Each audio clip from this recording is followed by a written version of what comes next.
I want to thank this community for hosting us again. This is an awesome place to be. The people are great. Personally, I'm looking forward to eating some of my favorite restaurants and up here. And obviously, from a football standpoint, there's no better place to have a team come together and grow together and come together. So, like I said, we're excited to be here.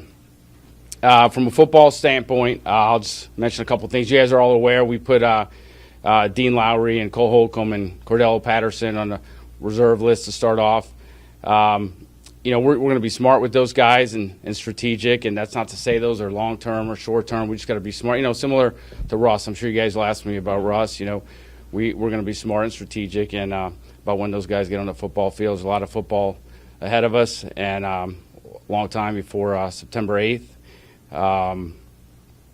You guys are probably asking about some contracts. I won't talk about any specific negotiation, but as you guys are aware, this is usually an active time for us, and there's nothing to report right now.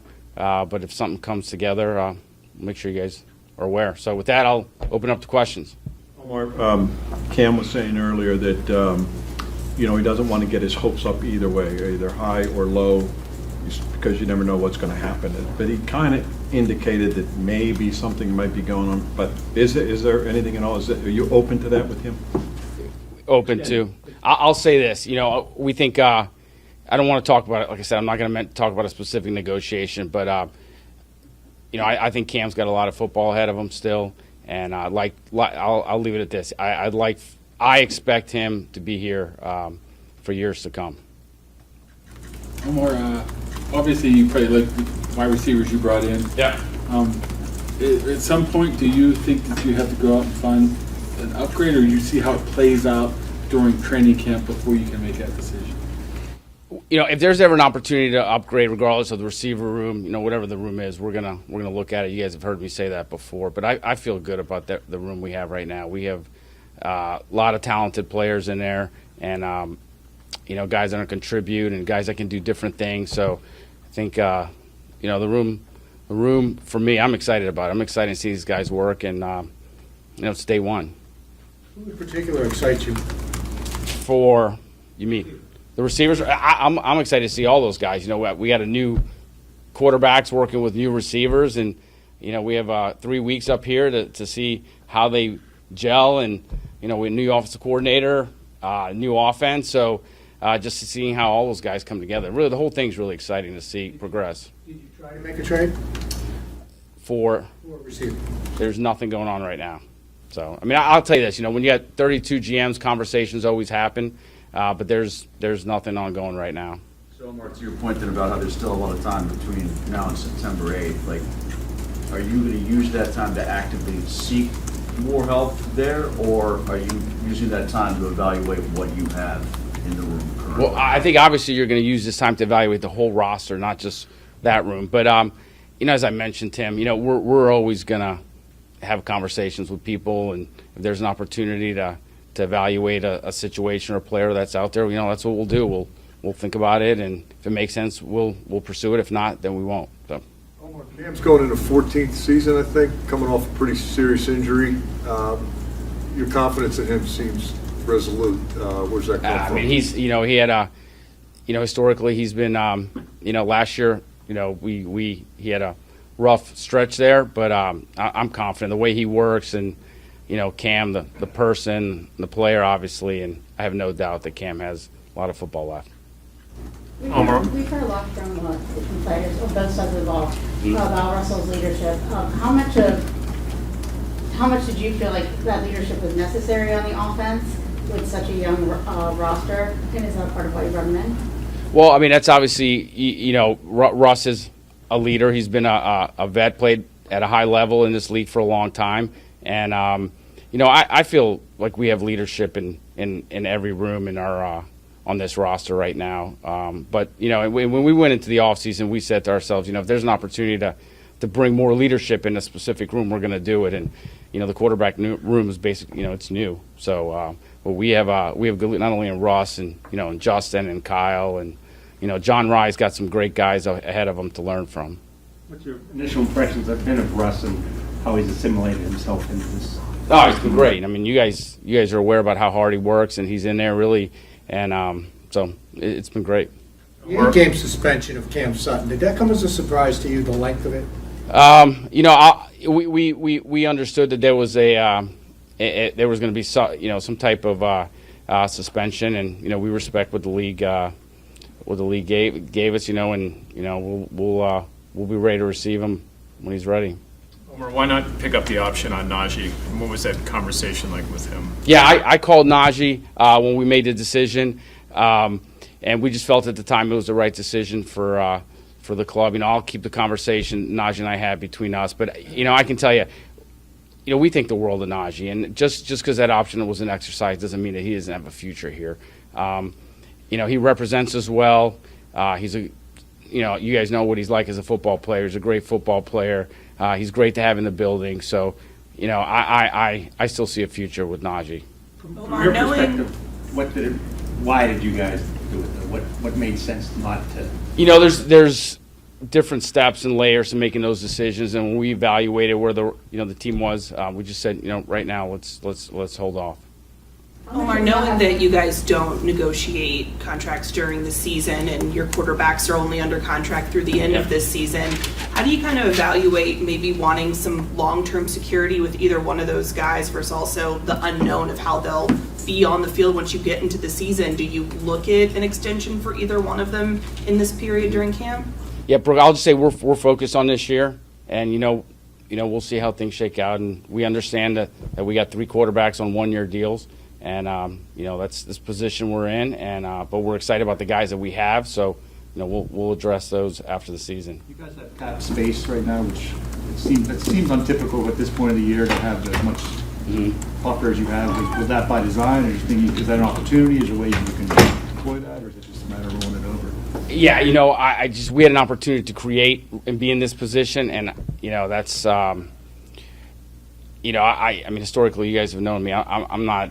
Since I've been in this job, we've never gone into the season with a lot of cap room. So we've usually used it. So it's there for a reason. If there's an opportunity to utilize it, like I said, we have some guys that we may talk to and get extensions on, and always you mentioned always having if there's a trade opportunity out there, we have some flexibility. That having now that cap room, it just gives us flexibility. It's been a long time since we've been in this position. What's the challenges you guys face as far as you got to keep a close eye on all the guys developing here, but also being mindful of environments elsewhere, players holding out in other situations that might open up trade opportunities like that? So what's the question? What's the challenge of balancing that, mainly keeping track of that while also you're in training camp and you guys are watching young players develop? Yeah, I mean our primary focus is on these 90 guys here, right? I mean that's what we're focused on, and that's how we're looking at it right now. And like I mentioned earlier, there's nothing going on right now. And if the question was asked, and I guess I'll just say, if there's an opportunity to have a discussion about somebody that's out there, someone that's cut, not necessarily traded, we'll look at it. But I assure you, our focus is on these 90 guys right now. There's outlets that reported that the 49ers gave permission for Ayuk to seek a trade. If that was true, did his party reach out to you guys? Yeah, I have not had any conversations about that. I mean, I can tell you that amongst the 32 GMs, we all talk, we all have conversations, and it's believe it or not, it's still early in the process here. So I'm not going to talk about one specific player, but we all talk amongst ourselves. As great as it is to have the flexibility that you talked about, especially for next year, without having the quarterback under contract, at Brooks' point, is it also then hard, though, from a planning perspective, if you don't know what this big chunk of your roster is going to be against the cap next year? Yeah, when we look at the cap, and this goes back from years since I've been here, we don't always look at it as year one, as 1 year, as this year, right? The focus is on this year, but we always have a short-term plan, a mid-term plan, and a long-term plan. So all that comes into play, and so we have ideas. We run scenarios all year long about what could happen next year, the year after. So is it harder to get Cam's deal done because you don't know what that chunk of money is going to be for the quarterback next year, or any player? I mean, if you guys have seen our cap situation next year, I mean, we have. I would say we're in a comfortable position, and you guys have heard me use this word before. It provides us flexibility.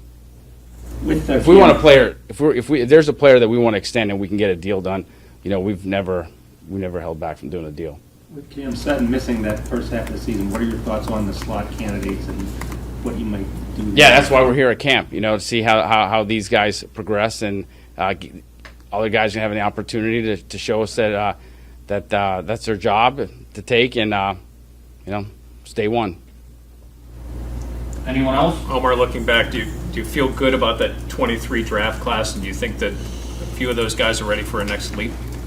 That's a good question. I mean, I feel really good about the draft classes. I do about this draft class. It's early, but it's on them. They got to take the leap from year 1 to year 2. But I have all the confidence that they're going to be able to do that. So you guys know it was a good group and a fun group to be around, and guys that have the potential to grow and be good football players. Speaking on the slot opportunity on defense, Deshaun Elliott was lined up a bit there today in practice. Was that part of the excitement of bringing him into the organization, was the flexibility he'd offer to do stuff like that? Yeah, I think it's day one, and I think there's 3 more weeks here to try different things, and that's just part of the process.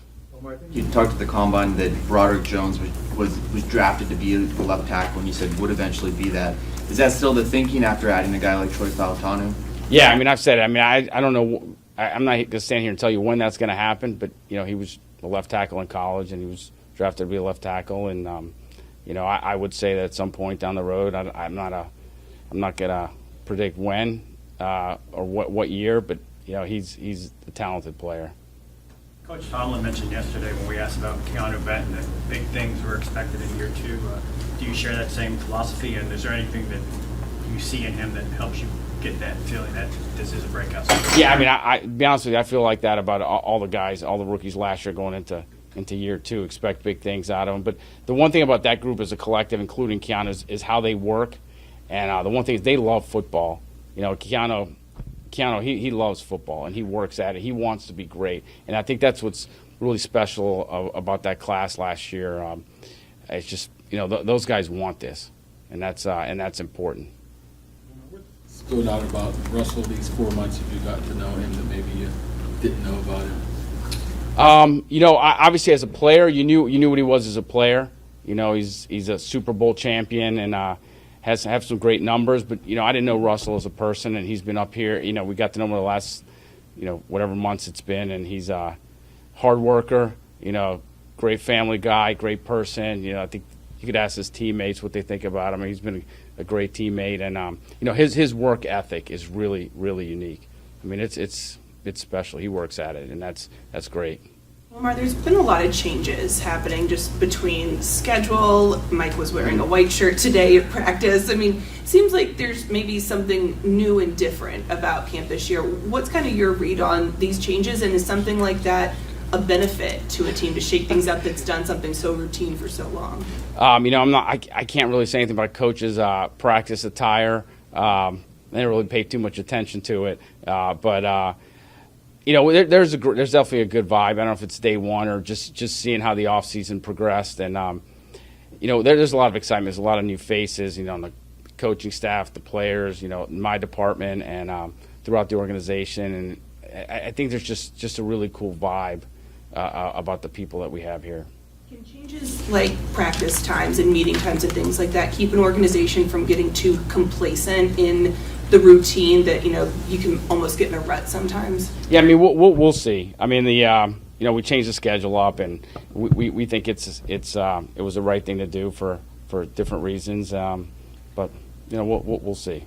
Omar, what are your thoughts on Hard Knocks coming in? I haven't given it a whole lot of thought, but it does apply to the other 3 teams in the division, right? Yeah. So if they got to do it, we got to do it. We'll deal with it, and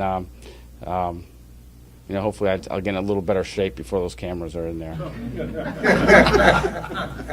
Are you with the other 32 GMs, 31 GMs? Are you guys giving any sort of feedback to the owners? But what is your role with this whole 18-game discussion? Do you have much of one, or is it just sort of casual conversation? Yeah, it's just, to be honest with you, with the other GMs, we really have. There's so much going on that, that decision about the 18th game, that happens, at a higher level than I think we're at. So when we converse, obviously I have a lot of good friends that are in those roles. Really just talk about family, things like that, and obviously football. But yeah, I really don't have much to say about that. You know, that hasn't been if you ask me, has there been a serious conversation about that amongst us? No. 32 GMs, good feedback to anybody in the league. I mean, I don't know if somebody else has. You know, we have conversations amongst ourselves, but nothing structured. I know you won't talk specific players or whatever, but other than Cam, there's a couple players that on year their contracts. They're at least you can negotiate with somebody. You talked about extensions being ongoing right now at this time of the year. Yeah, I mean, I wouldn't say there's anything necessarily specifically ongoing as we stand here today, but you know, this is the time where historically we've engaged in some conversations, and you know, sometimes deals get done, sometimes they don't. Anyone else? Omar, along those lines, is there a school of thought that you might want to wait and see how this plays out before you commit? Whereas in years past, you might have been a little more certain? With respect to Different players getting extensions or what have you, options, that kind of thing. No, I mean, I think we have a plan in place, and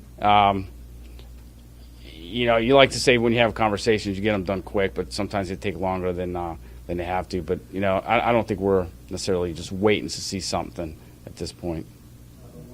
Coach Tomlin is now the longest tenured head coach in the NFL's 18th training camp. Like, is there one characteristic you think of him has allowed him to stay in a profession, stay with one team as long as he has, when there's a pretty high burnout rate with NFL coaches? Wow, just one thing. That's hard. That's hard to describe in one word. But I'll just say, you know, the one thing I've always loved about Coach is his passion. He loves the game of football. Like, he just loves it, and I mean, his passion is second to none. It really is. Like, I mean, we all see it every day. I mean, you guys see it. I mean, he just loves the game of football. I mean, he's a great example for a lot of us. And you know, him and I are similar in that we don't have a lot of hobbies, right? It's family and football. And but his passion is pretty unique. I know you mentioned that you know, you're focused on the 90 men here, and also always an opportunity to evaluate. But what about, would the window be open for a Patrick Peterson, who always said that he would always be interested if his phone would ring? Yeah, we don't close the door on anything. You know, you don't know how the rest of camp and the rest of the season is going to go. Obviously, injuries come to play and different things happen, and you got to be prepared. Anyone else? All right, you guys can go eat.